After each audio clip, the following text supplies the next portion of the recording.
പച്ചരി കൊണ്ട് നല്ല ടേസ്റ്റി ആയിട്ടുള്ള അടിപൊളി ചിക്കൻ ബിരിയാണി നമുക്ക് എങ്ങനെ തയ്യാറാക്കുന്നതെന്ന് നോക്കിയാലോ. ഇതപ്പോൾ കുക്കറിൽ ഞാനിവിടെ ചിക്കൻ കറി വെച്ചിട്ടുണ്ട് കേട്ടോ. അപ്പോൾ മല്ലിപ്പൊടി ചേർക്കാതെ നമ്മൾ മുളക് പൊടിയും ഗരം മസാല ചിക്കൻ മസാലയും കൂടെ ചേർത്തിട്ട് നമ്മൾ സാധാ വയ്ക്കുന്ന പോലെയാണ് നമ്മൾ ചിക്കൻ കറി വെച്ചേക്കുന്നത്.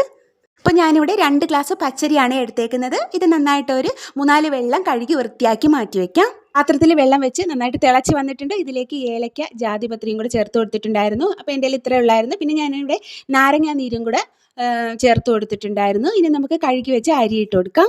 അരി ഒരു 3/4 വേവാകുന്നത് വരെ വേവിച്ചിട്ടെടുക്കാമേ. അരി 3/4 വേവായിട്ടുണ്ട്. ഇനി നമുക്ക് ആവശ്യത്തിനുള്ള ഉപ്പും കൂടെ ചേർത്തിട്ട് ഒന്ന് വാർത്തെടുക്കാം. ചോറുത വാർത്തെടുത്ത് മാറ്റി വെച്ചിട്ടുണ്ട്. ഇനി ഒരു ഉരുളിയിൽ നെയ്യ് ഒഴിച്ചു കൊടുക്കാം. കൂടെ തന്നെ കുറച്ച് വെളിച്ചെണ്ണയും കൂടെ ഒഴിച്ചു കൊടുക്കാം. സവാള ചേർത്ത് നന്നായിട്ട് മൂപ്പിച്ചിട്ടെടുക്കാം. സവാള ഫ്രൈ ആയിട്ടുണ്ട്, കോരി മാറ്റി വയ്ക്കാം. അതേ എണ്ണയിൽ തന്നെ ജാതിപത്രി ഏലക്കയും കൂടെ ചേർത്ത് കൊടുത്തിട്ട് ക്യാരറ്റ് ഗ്രീൻ പീസ് ചെറുതായിട്ട് അരിഞ്ഞത് ചേർത്ത് ആവശ്യത്തിനുള്ള ഉപ്പും കൂടെ ചേർത്തിട്ട് നന്നായിട്ടൊന്ന് വഴറ്റിയെടുക്കാം. ഒന്ന് വഴണ്ട് വരുമ്പോഴത്തേക്ക് ഇതിലേക്ക് ഗരം മസാല ചിക്കൻ മസാല ചേർക്കാം. ആദ്യം നമ്മൾ വേവിച്ച് വെച്ചിരുന്ന ചിക്കൻ കറി മുഴുവനായിട്ടും ഇതിലേക്ക് ചേർത്ത് കൊടുക്കാം. ഇതിലേക്ക് വേവിച്ച് വെച്ച ചോറ് മൊത്തത്തിലായിട്ട് ചേർത്ത് കൊടുക്കാം. ഇതിലേക്ക് മല്ലിയില പുതിനയില ഫ്രൈ ചെയ്ത സവാള കൂടെ തന്നെ കുറച്ച് ഗരം മസാല കൂടെ ചേർത്ത് കൊടുക്കുന്നുണ്ട്. കുറച്ച് നെയ്യും കൂടെ ഒഴിച്ചു കൊടുക്കാം. 2-3 മിനിറ്റ് അടച്ചു വെച്ചതിന് ശേഷം നമുക്ക് ഫ്ലെയിം ഓഫ് ചെയ്യാം.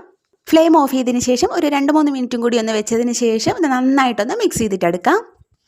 അപ്പോൾ നന്നായിട്ടൊന്ന് മിക്സ് ചെയ്തെടുത്തിട്ടുണ്ട്. അപ്പോൾ നല്ല ടേസ്റ്റി ആയിട്ടുള്ള അടിപൊളി പച്ചരി ബിരിയാണി ഇവിടെ റെഡി ആയിട്ടുണ്ട്. അപ്പോൾ ഇതേപോലത്തെ ഹെൽത്തി വീഡിയോസ് കാണാനായിട്ട് ചാനൽ ഒന്ന് സബ്സ്ക്രൈബ് ചെയ്ത് കൂടെ വായോ. Thank you.